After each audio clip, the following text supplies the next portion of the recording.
दो कदम बढ़ाकर देख मंजिल तो मिल जाएगी, पर ऊंचा उठने की खातिर कुछ कठिनाइयां तो आएंगी। आज से बहुत साल पहले मैंने एक कविता लिखी थी कि दो कदम बढ़ाकर देख मंजिल तो मिल जाएगी, पर ऊंचा उठने की खातिर कुछ कठिनाइयां तो आएंगी। मत देख पथिक तू अपने पांव के छाले, मत देख पथिक तू अपने पांव के छाले, ये छाले ही एक दिन अमृत कुंड बन जाए। मन पतंग है तेरी डोर को तू कस के रख, मन पतंग है तेरी डोर को तू कस के रख, एक दिन ये डोर पतंग ही भव सागर पार लगाएगी।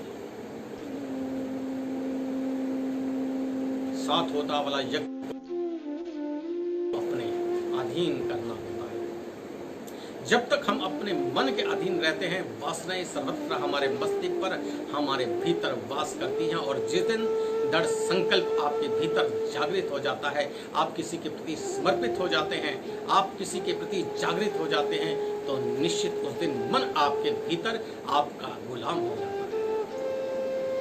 शास्त्र कहते हैं कि जिसने अपने जीवन में अपने मन को अपने अधीन कर लिया है, वह निश्चित ही हरि को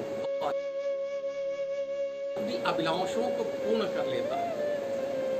याद रखिए, वह हर व्यक्ति जो हरि का सिमरण करता है, वह किसी न किसी जन्म का पूर्ण सन्यासी ही है। कृष्ण को भजने वाला किसी न किसी कहीं ना कहीं कृष्ण के साथ गोपी और दासी अवश्य ही रहा होगा। ये जीवन का सिद्धांत है, ये वेदों, ये ब्रह्मांड का सिद्धांत है। जाकी रही भावना जैसी प्रभु मूरत, तिज देखई वैसी। भौतिक अभिलाषाओं की पूर्ति के लिए आप कर्म करते हैं, यदि उसके साथ साथ आप अपनी मुक्ति के लिए और अपनी आत्म शांति के लिए भी थोड़ा सा कर्म करेंगे, तो निश्चित ही आप अपने जीवन को और अपने पूर्व पितरों के जीवन को भी सुधार लेंगे। शास्त्र कहते हैं, एकादशी की कथाओं में कई बार आता है कि कोई व्यक्ति अगर अपने जीवन में एक बार भी एकादशी का व्रत रखता है, या विष्णु भगवान या नारायण से किसी न किसी रूप से जुड़ जाता है, वह अपने 21 पीढ़ियों को तार देता है।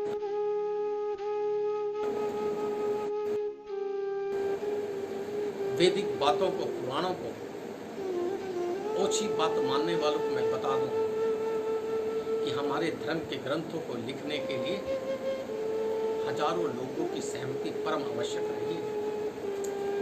जब कोई नई बात को भी समर्पित किया जाता था, समाज में उतारा जाता था, तो वह संतों में और सिद्धों के बीच में उसको कोई भी दोहा, कोई भी लाइन बिना समाज के और सिद्धों के बगैर उसे प्रमाणित नहीं किया जाता। शास्त्र कहते हैं कि दंडक वन में 88,000 ऋषि मुनि एक ही जगह रहा करते थे। मेरे बंधु, अपने जीवन का लक्ष्य बनाइए। जब तक आप अपने जीवन का लक्ष्य नहीं बनाएंगे, आपको कुछ प्राप्त नहीं होगा। भौतिक वस्तु में सहजता से प्राप्त, आप अपने जो भी सोचेंगे वह आप, फर्क इतना है कि आपका मन डोलना नहीं चाहिए। आपका मन उस बच्चे की तरह नहीं हो जाना चाहिए जो मांगता तो चांद है, पर जो है एक रसगुल्ले से खुश हो जाता है। आपको अपने जीवन का लक्ष्य मजबूती से बांधना होगा, और जब तक आप मजबूती से अपने लक्ष्य को नहीं बांध लेंगे, जब तक आप उस पर अडिग नहीं रहेंगे, जब तक आपको वो मिल नहीं जाता, तब तक आप उसे नहीं छोड़ेंगे, तो जान लीजिए आप अपनी सफलता पाने के लिए आपको बड़ी मेहनत करनी है। और बाधाएं तो जीवित मनुष्य का मुख्य सहयोगी है, और बाधाएं तो आपको सिखाएंगे, और बाधाएं तो अवश्य आएंगी। मुझसे किसी ने कहा अपने जीवन में, जब मैं सन्यास के रास्ते पर दौड़ रहा था, पत्रकारिता को छोड़कर जब मैं कुछ खोजना चाहता था, खो जाने से पहले खोजने की कोशिश कर रहा था, तो मुझसे किसी ने इसी प्रकार का प्रश्न किया था, जैसा आज भी कोई मुझसे कह रहा था कि जीवन में खोज आवश्यक है या खो जाना आवश्यक है। मेरे मित्र, परेशानियां तो आती हैं। एक महात्मा ने मुझसे पूछा था कि जीवन में यदि ये परेशानियां आती हैं तो लक्ष्य कैसे प्राप्त होगा। तो मैंने उससे एक ही बात कही थी, परेशानियां, दुख, अड़चने ये जीवित मनुष्य के सहयोगी हैं। यदि आप चाहते हैं कि आपके जीवन में परेशानियां ना आए तो आपका एक कि आप अग्नि में समाहित हो जाएं, मृत्यु को प्राप्त हो जाएं। क्यों? क्योंकि परेशानियां केवल मृत व्यक्ति को ही नहीं मिलेंगी। जीवित मनुष्य के लिए परेशानियां सर्वोपरि हैं और जीवित मनुष्य के लिए परेशानियां उसकी सहयोगी हैं। पर वो परेशानियां और वो अड़चने, वो बाधाएं आपके लिए मार्गदर्शक बननी चाहिए। यदि आपने अपने जीवन में उनसे कुछ सीखा है, वह आपकी मित्र है। परंतु एक ही परेशानी बार बार यदि आ रही है, एक ही बाधा बार बार आपके जीवन में आ रही है, तो वो गलत है। ये आपके सहयोगी, इनसे आपको डरना नहीं होगा। कोई भी बच्चा जन्म लेते ही एक दिन ही कथावाचक नहीं हो जाता, ज्योतिषी नहीं हो जाता, कलेक्टर नहीं हो जाता। जीवन में बहुत सारी बाधाएं आती हैं, परंतु उन बाधाओं को अपना मित्र बनाने वाला ही उन बाधाओं पर काबू करके उससे ज्ञान लेकर अपनी सफलता की सीढ़ी को प्राप्त कर लेता है। ये जीवन का सिद्धांत है बंधु। आप बाहर देख रहे होंगे, दिल्ली में बारिश आरंभ हो गई। अभी वार्ता हुई नहीं कि वो बारिश भी आरंभ हो गई। अभी थोड़ी देर पहले जब मैंने लाइव आरंभ किया था तो तेज धूप थी और मौसम परिवर्तन हो गया। क्यों? इसके पीछे भी वही सिद्धांत आ जाता है, लक्ष्य का सिद्धांत। शायद धूप में बैठे हुए किसी व्यक्ति की आत्मा की तृप्ति के लिए परमात्मा को बारिश बनकर बरसना पड़ा। शायद कोई प्यासा पक्षी या पशु परमात्मा को याद कर रहा होगा 2 बूंद पानी के लिए, और परमात्मा ने मेघ बनकर उसे बारिश का रूप दे दिया। यदि वो परमपिता परमेश्वर हर जीव का सहयोगी तो है ही है, यदि वह बिना बोले पशु पक्षी की सुन सकता है, आपके पास तो जुबान है, आपके पास मौन की शक्ति है, तो क्या वो परमात्मा आपकी बात को नहीं सुनेगा? केवल अपने जीवन में आपको दृढ़ निश्चय धारण करना होगा। उस लीन हरि की तरह, उस के बख्शी की तरह आपको अपने जीवन में एक सिद्धांत बनाना होगा, आपको समर्पित होना होगा। अब सौंप दिया इस जीवन का सब भार तुम्हारे हाथों में। जब तक आप अपने जीवन का भार उस परमेश्वर के हाथों में नहीं सौंप देते, तब तक आप निश्चित नहीं हो सकते, आप निश्चय नहीं हो सकते, तब तक आप पूर्ण रूप से समर्पित नहीं हो सकते। अब हाथ में देने का तात्पर्य ये नहीं कि परमात्मा धरती पर आएंगे और आप उनके हाथ में दे देंगे।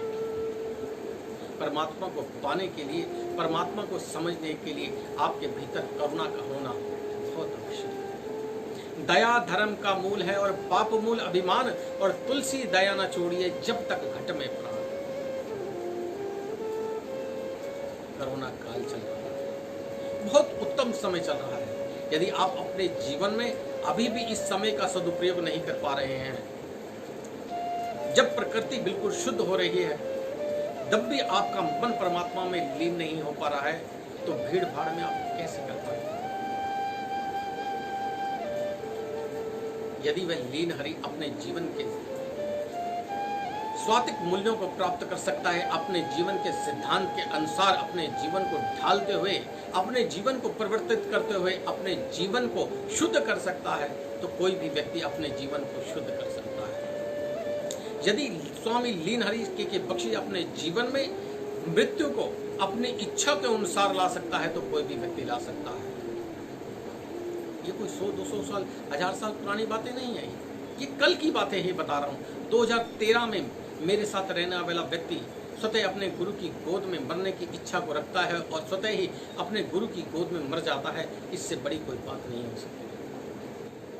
आप भी अपने जीवन में वह सभी कुछ पा सकते हैं, सिर्फ आपका विश्वास सच्चा होना चाहिए। हम लोग अपने जीवन में बहुत कुछ ऐसा जानते हैं, और मानते भी हैं, परंतु हम उन पर विश्वास नहीं करते। ये प्रकृति आपके साथ निरंतर कुछ ना कुछ चमत्कार करती है, परंतु दूसरे दिन आप उसे भूल जाते हैं। यदि आप उन चमत्कारों को सही रूप में परखने लगेंगे तो आप जान जाएंगे कि परमात्मा परमेश्वर किसी न किसी रूप में आपके साथ है। जो लोग अभी आए हैं मैं उनका पुनः धन्यवाद करता हूँ। पंडित जी का मैं धन्यवाद करता हूँ। गुलशन मैं आपका भी धन्यवाद करता हूँ। प्रीति शर्मा आपका धन्यवाद करता हूँ। अंजू शर्मा जी आपका भी धन्यवाद करता हूँ। शरण महाराज मैं आपका धन्यवाद करता हूँ। मिश्रा जी स्वामी जी मैं आपका भी धन्यवाद करता हूँ। जो लाइव है मैं उन सबका धन्यवाद करता हूँ। जीवन का सिद्धांत वही होना चाहिए। जीवन के सिद्धांत में केवल मांग नहीं होनी चाहिए, केवल करुणा होनी चाहिए। आज की बात को यहीं विश्राम देते हुए बहुत जल्दी फिर से लाइव होने की कोशिश करेंगे। फिर से बता दूं, मैं आपसे माफ़ी चाहूँगा कि मेरा लाइव कार्यक्रम आज से 17 दिन पहले होना था, मैंने नहीं किया। फिर से बताता हूँ कि हमारे माता जी की मृत्यु होने के कारण उनका हरिलोकगमन हो गया, वह कार्यक्रम हमें स्थगित करना पड़ा। और यदि किसी बात से आपके मन को आहत हुआ हो तो मैं उसके लिए क्षमा चाहूँगा। और जाते जाते आज के वाणी को विश्राम देते हुए यही कहूँगा, अब सौंप दिया इस जीवन का सब भार तुम्हारे हाथों में है, हार तुम्हारे हाथों में और जीत तुम्हारे हाथों